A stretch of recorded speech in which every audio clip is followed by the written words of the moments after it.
코인 공식 도우미 앱이 출시되었습니다. 추천픽은 기본이고 정신없이 돌아가는 시황 분석과 위키피디아 같은 코인 분석까지, 그리고 공식 오픈톡을 통해 전문가들과 함께하는 투자자 여러분들의 커뮤니티에 들어오세요. 지금 아래 링크를 통해 받아보실 수 있습니다. 엔트그룹의 상장 절차가 중단되면서 중국 정부가 디지털 위안 도입을 추진하게 된 배경이 추가로 드러났습니다. 중국 정부는 대규모 결제 업체인 엔트그룹을 중국 경제에 대한 위협으로 간주하는 듯 합니다. 결국 디지털 위안은 엔트그룹과 같은 기업들을 견제하기 위한 수단이 될 것으로 예상이 됩니다.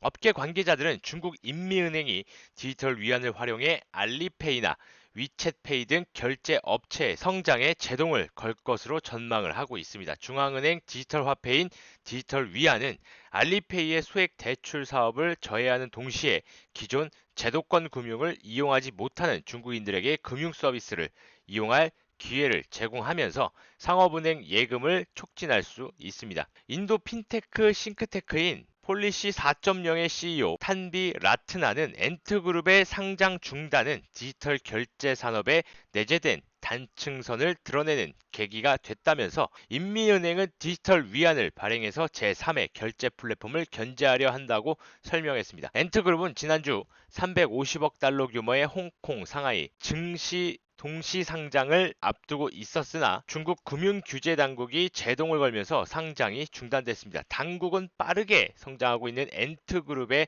소액 결제 사업이 안 그래도 높은 부채 비율로 몸살을 앓고 있는 중국 경제에 더 큰 부담을 줄 수 있다고 경고했죠. 엔트그룹의 공동 대출 서비스인 화베이는 알리페이에 내장된 가상 신용카드 기능을 통해 상업은행과 대출자를 연결해주고 있고, 지에베이는 단기 대출 업무를 맡고 있습니다. 알리페이는 대출 이자로 챙겨가는 몫은 최대 40%에 이릅니다. 그러나 짊어지는 신용 리스크는 은행보다 훨씬 낮습니다. 엔트그룹의 투자 설명서를 따르면 지난 6월 기준 엔트그룹 대차 대조표에 남아있는 대출 규모는 엔트그룹이 연계한 전체 대출 규모의 2%에 불과합니다. 인민은행이 알리페이의 대출 사업을 통제할 수 있는 방법의 하나는 알리페이가 고객 대출을 인수할 때 현금을 디지털 위안화로 전환하도록 강제한다는 것입니다. 라트나는 정부가 이를 강제하면 디지털 플랫폼은 디지털 위안화로 대출을 제공하기 위해 더 높은 비용을 감수해야 한다고 설명했죠. 엔트그룹의 예정 상장일 하루 전날 중국 금융당국은 은행과 연계해 대출을 제공하는 온라인 대출 업체에 대해서 대출 금액의 최소 30%를 자본금으로 보유해야 한다고 발표했습니다. 엔트그룹의 사업을 더욱 어렵게 만드는 내용이죠. 이미 예전부터 중국은 날이 갈수록 커지는 부실 대출과 은행 취약성 문제로 골머리를 앓고 있었습니다. 그런 와중에 엔트그룹이 대출 사업으로 승승장구하자 금융당국도 더는 가만히 있을 수 없었죠. 거대 핀테크 기업들이 중국 경제에 미치는 영향력이 커지기 시작하자 정부는 이를 저지하기 위해 지난 11일 핀테크 기업의 시장 독점 방지를 위한 새로운 규칙을 제시했습니다. 중국은 부채 문제를 굉장히 예민하게 생각을 하고 있고 많은 기업들에서 현금이 돌지 않고 있는데, 이 현상은 코로나19 이후 더욱 심각해졌습니다. 엔트그룹은 개인들을 대상으로 많은 양의 돈을 대출해주고 있는데 이 중 채무 불이행이 발생할 수 있는 건들이 상당히 많다라는 거죠. 알리페이는 그동안 자사의 대출 현황을 은행에 잘 알리지 않으려 했습니다. 화베이와 지에베이는 2018년 1월에 출범했으나 2020년 7월 말 인민은행의 요청이 있기 전까지 아무런 정보도 제출하지 않았습니다.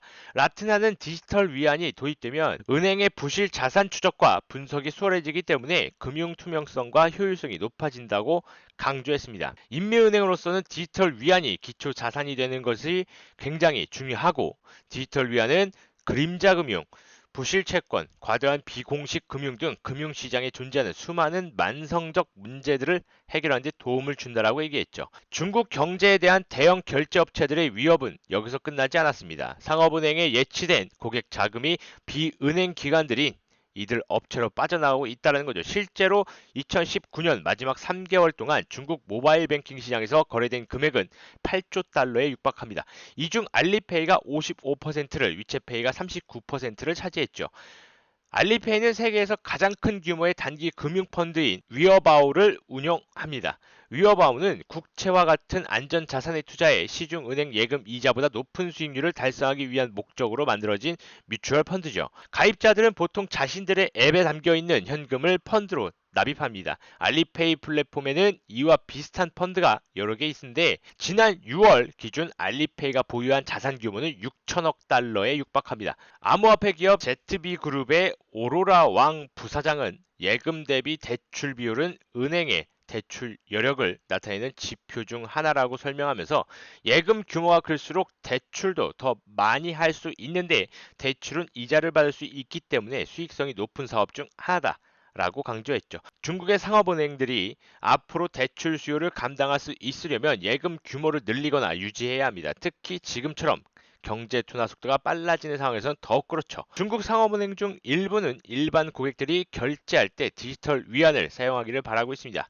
이들이 디지털 화폐를 현금으로 전환하면 그 돈은 모바일 결제 앱이 아닌 은행 계좌로 들어오기 때문입니다. 왕 부사장은 인미은행이 지난달 선전시 주민들에게 1천 위안, 약 17억 원 규모의 디지털 위안을 지급한 것은 디지털 위안의 대규모 도입을 부추기 위한 또 하나의 시도였다고 설명했습니다. 일주일 동안 진행된 인미은행 실험에서 5만 명의 참가자가 디지털 지갑을 다운받았고 추첨을 통해 각각 200위안, 약 3만 4천 원을 지급받았습니다. 선전시 상점들은 이 돈으로 결제할 때 사용할 수 있는 QR코드를 비치했죠. 상업은행의 예금을 촉진하는 것 외에도 디지털 위안의 효율성은 많습니다. 디지털 위안이 도입되면 상업은행을 이용하는 고객 기반이 커지기 때문에 그만큼 더 많은 거래 내역이 쌓이게 되고 은행은 이를 기반으로 고객들의 온라인 활동을 분석해 또 다른 수익을 내는 방안을 검토할 수 있습니다. 왕 부사장은 중국의 상업은행들은 핀테크 기업과 비슷한 모습으로 변하고 있다면서 디지털 위안을 무료로 지급하는 실험은 이번이 마지막이 아닐 것이며 상업은행의 디지털 지갑 사용을 독려하기 위한 프로그램이 앞으로도 많이 진행될 것이라고 전망했습니다. 그럼에도 디지털 위안이 대중적으로 도입되려면 알리페이와 위챗페이라는 큰 산을 넘어야 합니다. 지난달 선전시에서 디지털 위안 지급 행사가 벌어졌음에도 불구하고 편리함 때문에 알리페이나 위챗페이를 여전히 선호하는 사람들이 적지 않았습니다. 이처럼 금융 전자 결제에 대한 중국 당국의 규제가 심해지고 있습니다.